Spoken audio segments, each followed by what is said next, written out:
કેમ છો? મજામાં? સુવાક્યોની દુનિયામાં, સુવિચારની દુનિયામાં આપનું સ્વાગત છે. આજનો જે સુવિચાર છે તે છે સહાનુભૂતિ, એમ્પાથી. શ્રી માર્શલ આર રોઝનબર્ગ સાહેબે સહાનુભૂતિ વિશે ખૂબ જ સરસ લખ્યું છે. તેમણે ટાંક્યું છે કે સહાનુભૂતિ એ અન્ય લોકો શું અનુભવી રહ્યા છે તેની આદરપૂર્વક સમજ છે. ના મિત્રો, વાત ખૂબ ગંભીર પણ છે અને એટલી સરળ પણ છે. જો સમજવું હોય તો સમજવામાં ખૂબ જ સહેલી છે.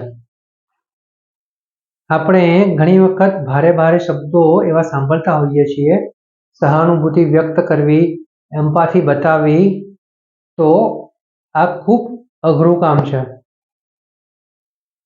સાચા અર્થમાં, ખરા અર્થમાં સહાનુભૂતિ આપણે ત્યારે જ વ્યક્ત કરી શકીએ, આપણી એમ્પાથી આપણે ત્યારે જ બતાવી શકીએ કે જ્યારે આપણે એ અનુભવ કરીએ કે આપણી સાથેની વ્યક્તિ છે તે શું અનુભવી રહી છે.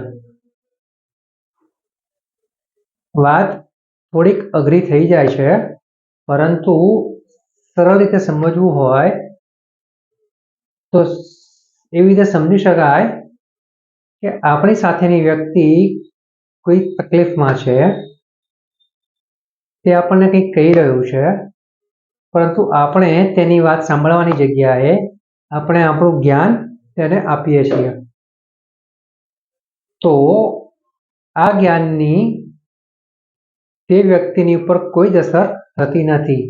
આનાથી ઉલટું, જો આપણે અત્યારે જે વ્યક્તિ મુસીબતમાં છે તે અત્યારે શું અનુભવી રહી છે, તેને શું અનુભવ થઈ રહ્યો છે, તેનો અનુભવ જો આપણે પોતે કરવાનો પ્રયાસ કરીએ તો ચોક્કસ જ આપણે આપણી સહાનુભૂતિ તેમના પ્રતિ બતાવી શકીએ છીએ. સહાનુભૂતિ, એમ્પાથી ફક્ત બતાવવાની વસ્તુ નથી, તે અનુભવવાની વસ્તુ છે.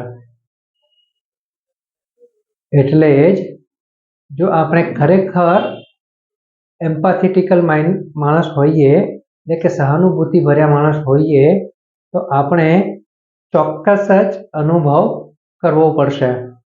અને જો આપણે અનુભવ કરીને એમાંથી આગળ નીકળી શકીએ તો ચોક્કસ જ આપણે એક લાગણીશીલ માણસ કહી શકીએ આપણને જાતને. લાગણીશીલ હોવું અને સહાનુભૂતિ થવી એ બંને આમ તો એકબીજા સાથે જોડાયેલા છે, પણ ફક્ત લાગણીશીલ થઈશું અને સહાનુભૂતિ નહીં બતાવીએ તેનો કોઈ અર્થ રહેતો નથી. એટલે આજે એમ્પાથીનો ગુણ છે, સહાનુભૂતિનો ગુણ છે, તે આપણે આપણા જીવનમાં ચોક્કસ જ ઉતારવો પડશે.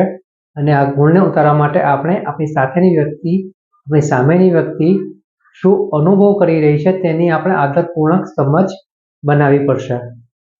તો જ આપણે સાચી સહાનુભૂતિ વ્યક્ત કરી શકીશું, એમ્પાથી બતાવી શકીશું. Thank you.